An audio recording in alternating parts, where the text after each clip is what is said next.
All right, so first, addressing the kind of a high-profile incident that the chief sent out a couple photos with. There were two youth who were charged, right? Can you kind of bring us up to speed on where that is at, what you're able to say? Yes. So we at the Hennepin County Attorney's Office can only charge a case if it's brought to us by police or law enforcement. In that particular case, MPD did forward us 2 cases at about 9 o'clock in the morning, and within about 2.5 hours we had charged both of those youth, and then by that afternoon both of those youth were on the calendar, which means they just appeared before a judge who then made the decision about whether they should be detained or not. Okay, and so I just want to drill down a little bit on the statement made by the chief, which said for the past year they've been allowed to continue to wreak havoc in our neighborhoods with no recourse and no consequences. We cannot continue to tolerate this behavior. I'm just wondering, first of all, how does that statement strike you? I've spoken to Chief O'Hara a number of times, and we both agree that the juvenile system, as it has been working, is not working right now, particularly in the area of the car thefts, the problems we have with Kia and Hyundai, the problems with youth who are driving those cars in a manner that might endanger them or other people. And so we are trying to get ahead of that. We're trying to be proactive on that. As I mentioned, we can only charge a case if law enforcement brings it to us. So sometimes the public will hear about cases where youth or adults are arrested. That does not mean the case has been forwarded to us for charging. And youth can only be held for a fairly short period of time that can give law enforcement an opportunity to do more investigation to be able to build their case. We can and have and will continue to ask for extensions on that to give law enforcement more time. So once we get a case, then that juvenile goes before a judge, and then a judge decides whether that youth should be detained, let go on electronic home monitoring, or released. So we are being very proactive in trying to bring all of the justice partners together. We met with all of the police chiefs in Hennepin County last week. We're meeting with all different entities that actually don't normally speak to each other. And I'm talking about child protection, when a youth runs away from home, when a youth isn't in school. Normally those systems, because of data privacy, don't really speak to each other. So we are trying to be very proactive and collaborative and try to get services to that youth and the family early on until the behavior, or trying to intervene before the behavior escalates into the more dangerous behavior. Okay. Do you think that no recourse and no consequences is an accurate depiction of what's going on? I wouldn't say that. There are consequences, but the really critical issue here, and the chief and I have talked about this, is that for youth, they need really quick intervention and they need quick consequences. Anybody who's been around youth knows that. If you try to hold a youth accountable months down the road, it just isn't going to resonate the way it would if we could intervene early.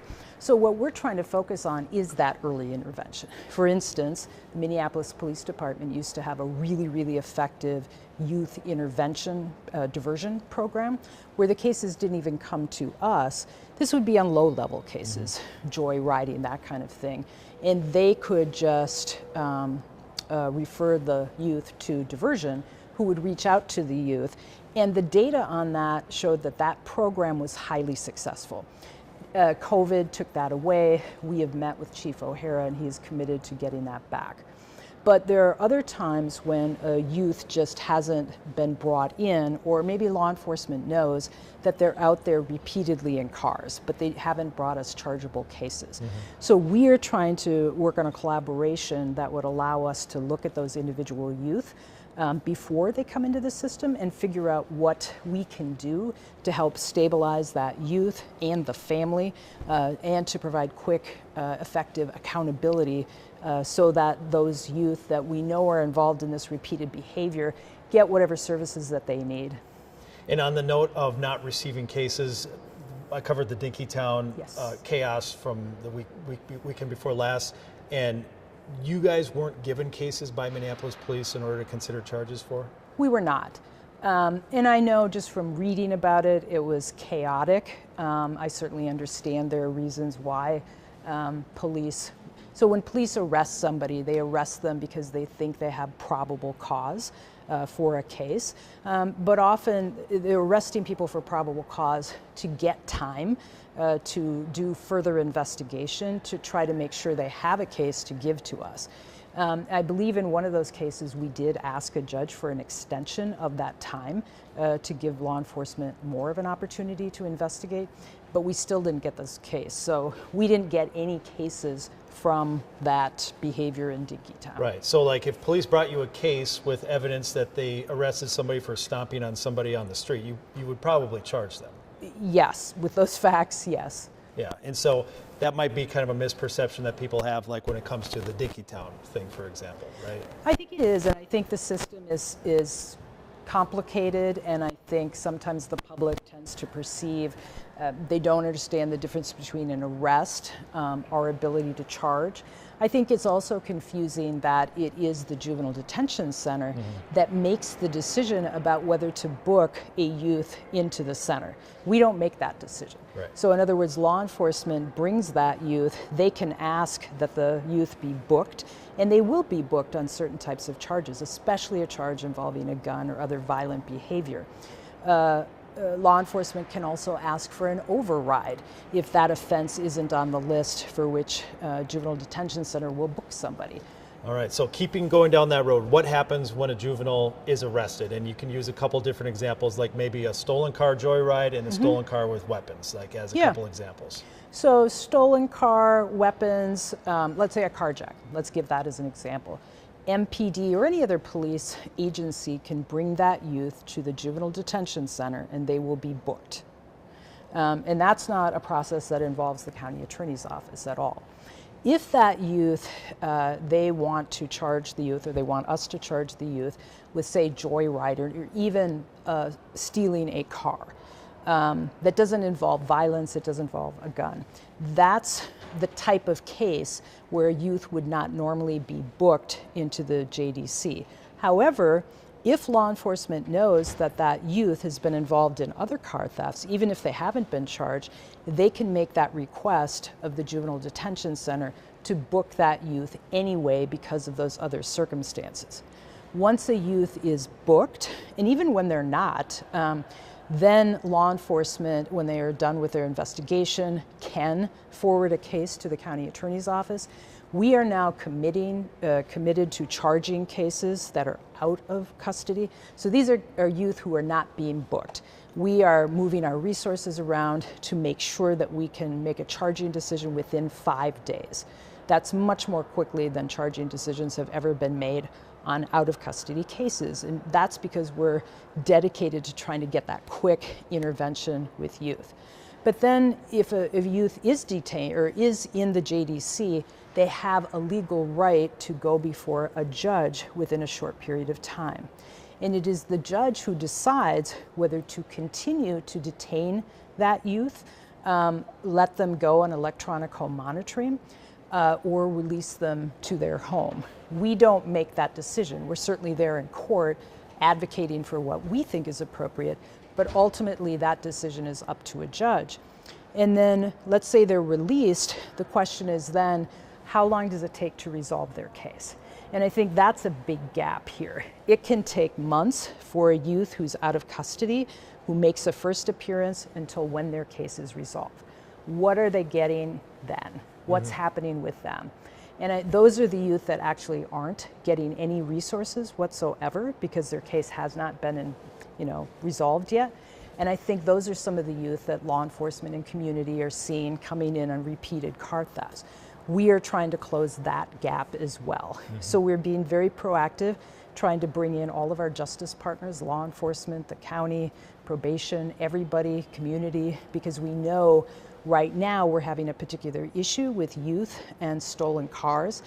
and speeding chases, which are dangerous to both the youth and the community. And we know that that is something we all need to focus on right now. So besides bringing a quick end to the case, is there anything within your power or anybody else's power to give them something in that in-between time when they're out of custody?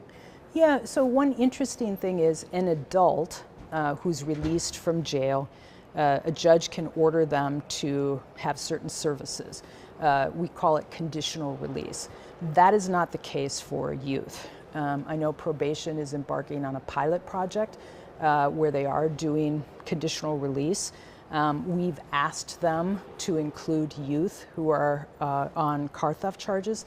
They're not doing that right now, but we're trying to work with them to encourage them to include those youth. So at least there's some services there while that youth is awaiting resolution of the case. And by waiting, I mean they're out of custody. So if a juvenile gets arrested, the police will bring them to the JDC, which will then decide whether they are booked or not. The police have somewhat of an option to ask for it, even if it's denied, if they think that circumstances call for it. So I would say, so JDC has a list Okay. of offense types, Yep. like carjacking, anything with a gun, where police know that if they bring a youth who's charged or who they want to be charged with one of those offenses, will be booked.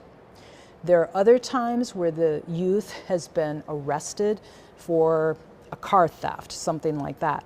That is not on the list of cases for which JDC would book a youth. However, if there's more going on there with that youth, law enforcement can ask for the JDC to do an override, which means JDC would book that youth. There is another option there too. If law enforcement knows that that youth will not be booked because of the nature of the offense and they choose not to ask for an override, they can bring the youth to the YCC, Youth Connection, and they will or get them connected with a caseworker, resources. They hold youth until an appropriate adult can come and pick them up. So that's an option as well. Okay. If the juvenile is booked, then they need to see a judge fairly quickly, the same way an adult would in like a bond hearing, right? Or no, so there's another step in between Okay. there too. So a youth is booked. That simply means that law enforcement believes they have probable cause that this youth has committed a certain offense. They then are given a fairly short period of time, 36 hours, in which to forward a case to us.